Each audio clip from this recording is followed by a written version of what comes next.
Hey guys, what's up? In this tutorial we're going to show you how you can add grid lines to your presentations on Microsoft Whiteboard, for example, for better overview or better orientation purposes. So let us get started.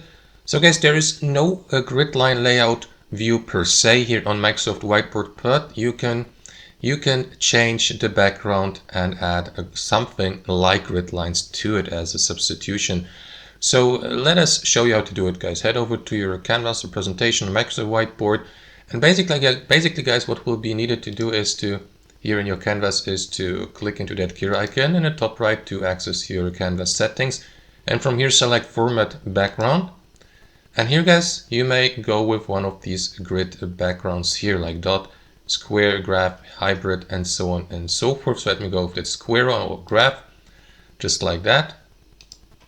And there you go. You may of course select the color here. If the color is light gray or white, you barely see it.